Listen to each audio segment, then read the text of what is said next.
Hello student, स्वागत है आज की क्लास में आपका। और आज हम पढ़ेंगे rise and expansion of Delhi सल्तनत कि दिल्ली सल्तनत का विस्तार कैसे हुआ, उसका उदय कैसे हुआ।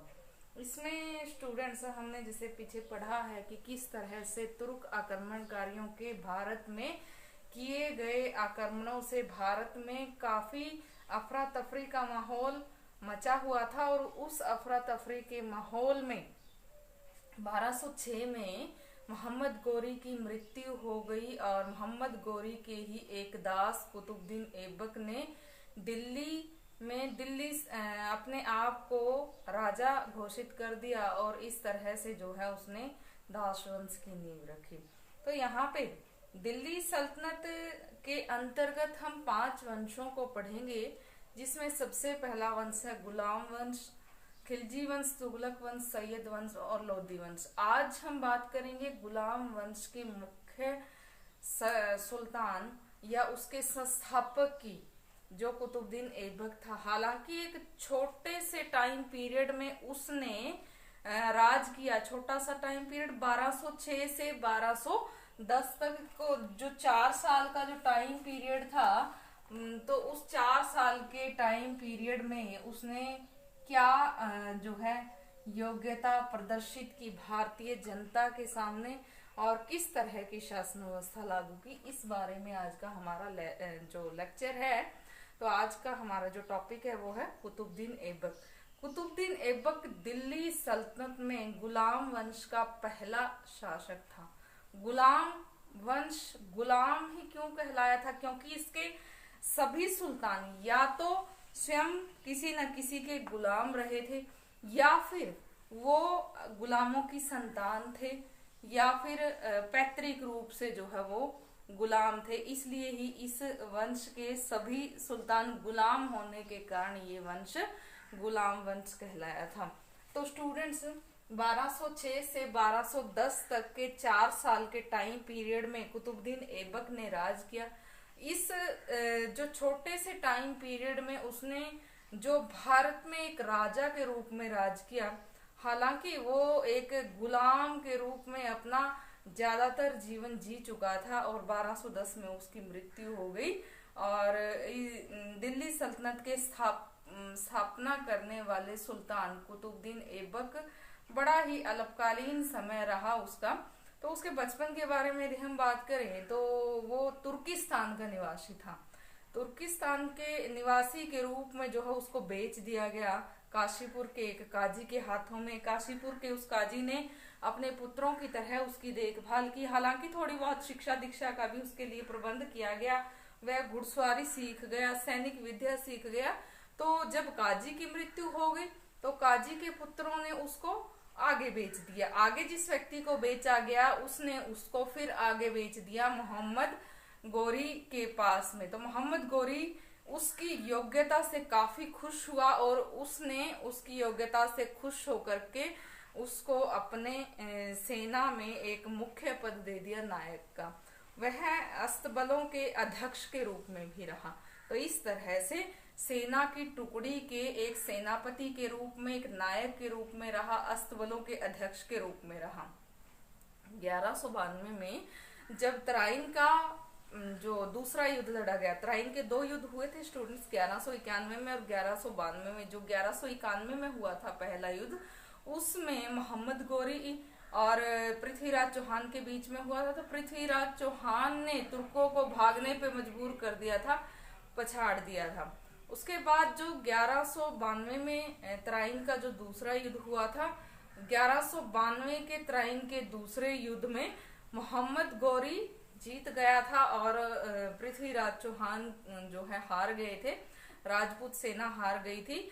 और इसमें कुतुबुद्दीन ऐबक ने अदम्य साहस का परिचय दिया था। तो इस तरह से धीरे धीरे करके उसने अपने सुल्तान के सामने अपनी योग्यताएं प्रदर्शित की और इस तरह से अपनी योग्यताओं को प्रदर्शित करते हुए वो जो है नई नई बुलंदियां छूता गया।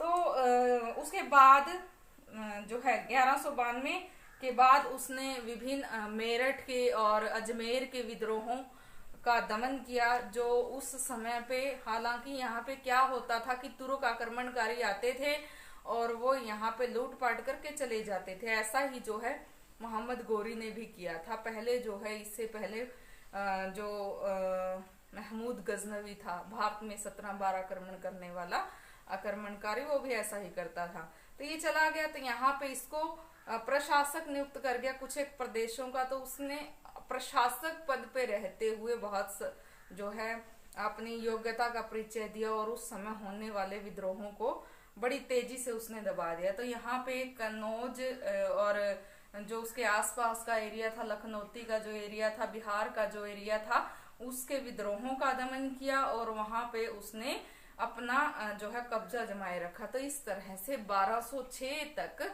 उसने संपूर्ण उत्तर भारत के प्रमुख इलाकों में अपनी पैठ जमा ली। मोहम्मद गौरी की 1206 में मृत्यु हो गई, तो उसने अपने आप को एक स्वतंत्र सुल्तान के रूप में जो है घोषित कर दिया और दिल्ली की गद्दी पे वो बैठा। तो इस तरह से 1206 में वो एक मलिक के रूप में गद्दी पे बैठा था। ये जो मलिक की उपाधि थी, ये मलिक की उपाधि उस समय पे तुर्क जो जाति थी, उसका जो मुख्य राजा था या सरदार था, वो अपने विश्वास पात्रों को या मुख्य समझे जाने वाले व्यक्तियों को ही वो देता था। तो इसको इसकी योग्यतावश एक गुलाम से जो है इसने इतनी सीढ़ियां ऊपर चढ़ ली थी कि ये मलिक की उपाधि इसको मिल गई। तो यहाँ पे मलिक की उपाधि धारण किए हुए इसने, और साथ में सिपह सालार के रूप में, सिपह सालार एक तरह का गवर्नर होता था किसी भी कस्बे का या एक नगर का। तो क्योंकि वो जो है एक मलिक की उपाधि, वो अपने आप को गुलामी से मुक्त नहीं कर पाया था। गुलामी से मुक्त करने के लिए एक दास्ता पत्र प्राप्त करना जरूरी होता था कानूनन, और वही व्यक्ति सुल्तान बन सकता था जो अपनी हैसियत के अकॉर्डिंग, अपनी हैसियत जो गुलाम की उसकी हैसियत है उससे ऊपर उठ करके जो वो प्रपत्र प्राप्त कर ले, दास्ता मुक्ति प्रपत्र प्राप्त कर ले और फिर वो सुल्तान बन सकता था। तो 1206 में जो वो सुल्तान बना वो गुलाम ही था, इसीलिए उसने अपने आप को एक मलिक के रूप में, एक सिपह सालार के रूप में ही लोगों के सामने पेश किया, न कि एक राजा के रूप में। और उसने 1206 से लेकर के 1210 तक शासन किया।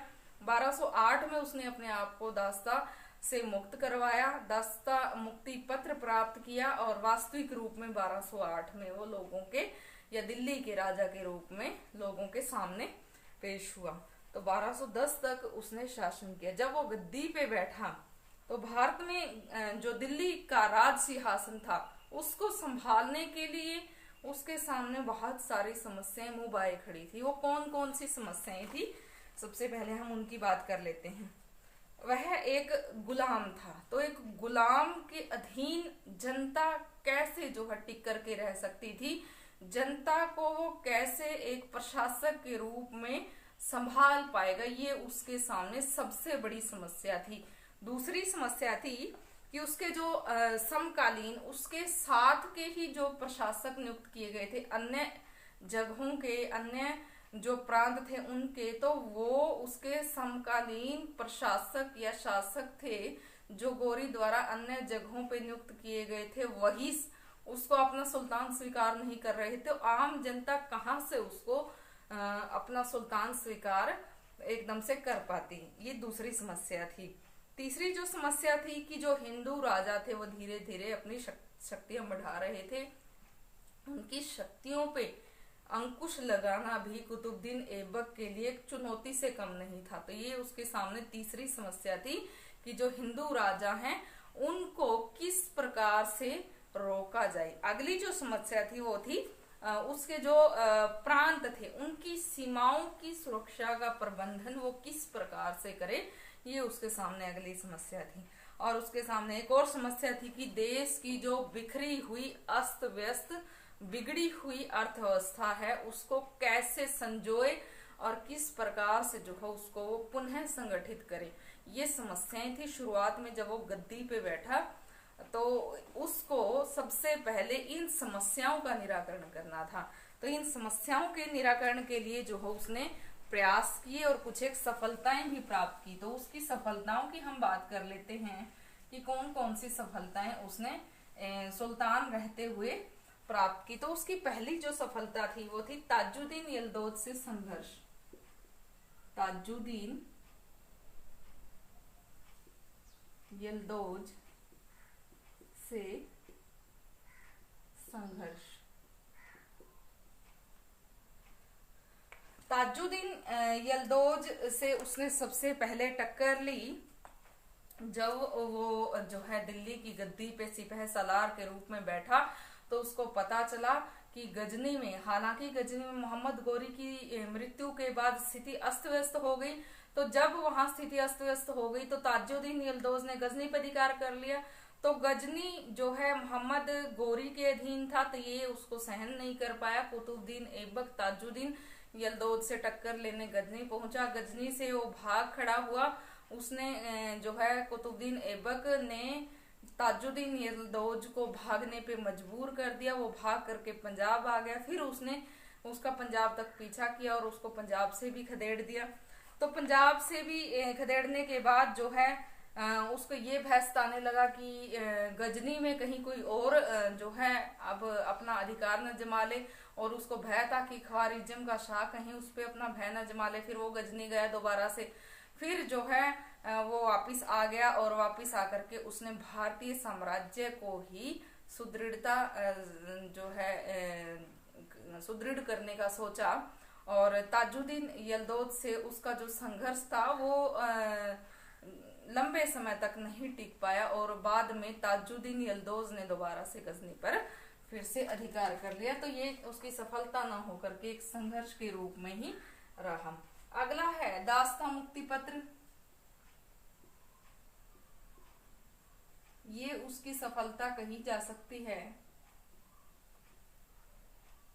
1208 ईस्वी में उसने मोहम्मद गोरी के ही एक उत्तराधिकारी महमूद से कानूनन दास्ता मुक्ति पत्र प्राप्त कर लिया। दास्ता मुक्ति पत्र एक तरह से वो पत्र था जिसमें कोई भी दास व्यक्ति अपनी हैसियत के अकॉर्डिंग अपने आप की जो उसकी हैसियत थी दास की, उससे वो बाहर निकलना चाहता है और उससे वो तभी जो एक कानूनी जो दायरा निश्चित किया गया था उससे बाहर निकलने का, तो उसके अकॉर्डिंग ही उससे बाहर निकला जा सकता था।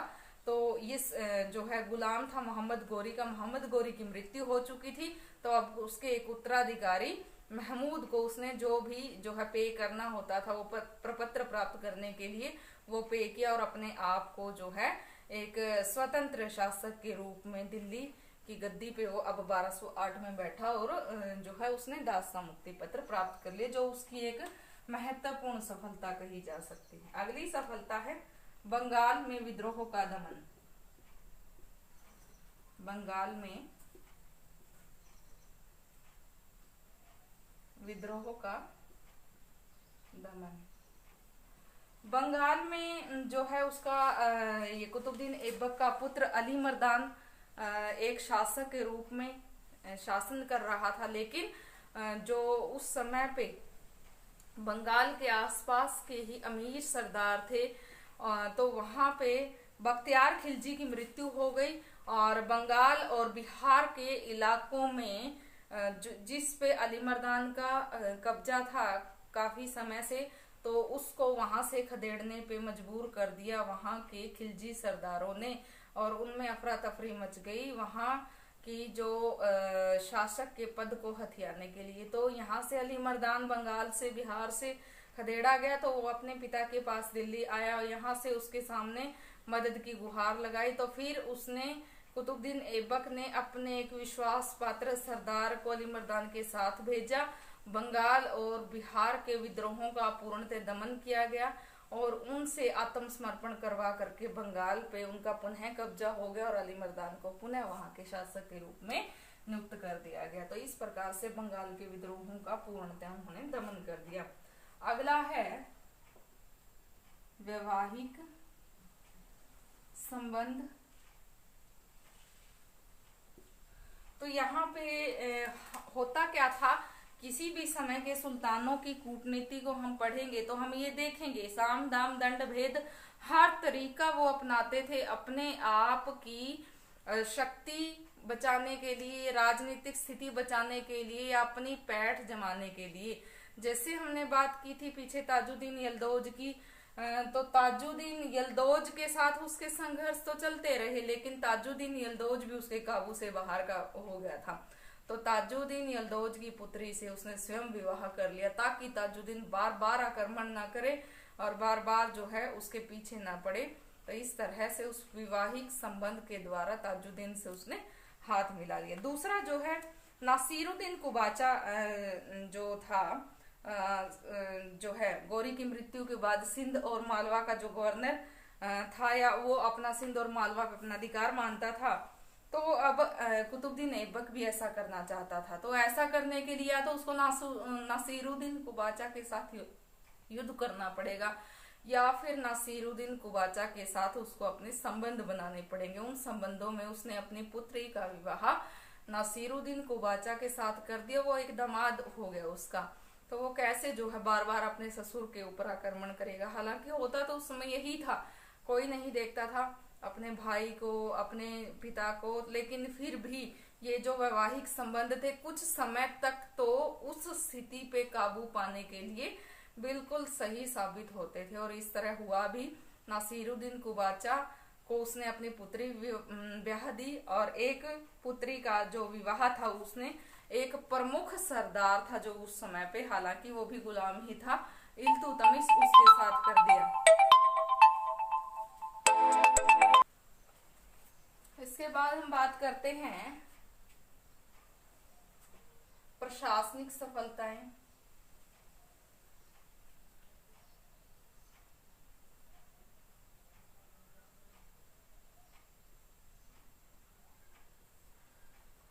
तो यहाँ पे प्रशासनिक सफलताओं के रूप में हम कह सकते हैं कि दिल्ली को उसने अपनी राजधानी बनाया।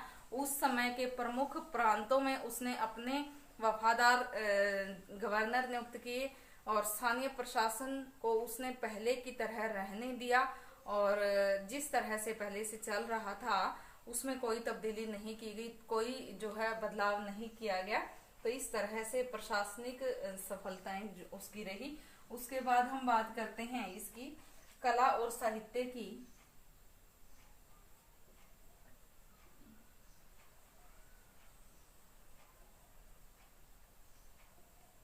कला के क्षेत्र में भी अभूतपूर्व प्रगति देखी जा सकती है क्योंकि उस समय दिल्ली में बनाई गई उसके द्वारा कुव्वत उल इस्लाम मस्जिद, दूसरी अजमेर में बनाई गई थी एक और मस्जिद, दिल्ली में बनाई गई थी उसने जो कुव्वत उल इस्लाम मस्जिद थी, और अजमेर में जो बनाई गई थी वो थी ढाई दिन का झोपड़ा। ये दो मस्जिदें थी जो उसके द्वारा बनवाई गई थी। और एक महत्वपूर्ण इमारत उसने शुरू करवाई थी, उसका निर्माण कार्य, कुतुब मीनार। कुतुब मीनार जो दिल्ली में है, दिल्ली में मेहरौली में पड़ती है, तो कुतुब मीनार का निर्माण उसने शुरू करवाया था।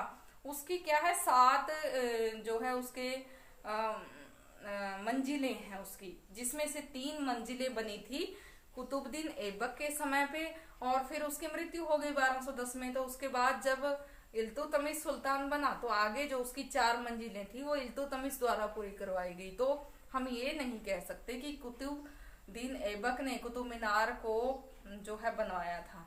कुतुबुद्दीन ऐबक ने कुतुब मीनार का निर्माण कार्य शुरू करवाया था, ये हम कह सकते हैं। और पहली जो 3 मंजिलें थी वो कुतुबुद्दीन ऐबक द्वारा बनवाई गई, फिर उसकी मृत्यु हो गई और फिर जो बाकी की 4 मंजिलें हैं वो जो है इल्तुतमिश द्वारा बनवाई गई, क्योंकि टोटल कुतुब मीनार में 7 मंजिलें हैं।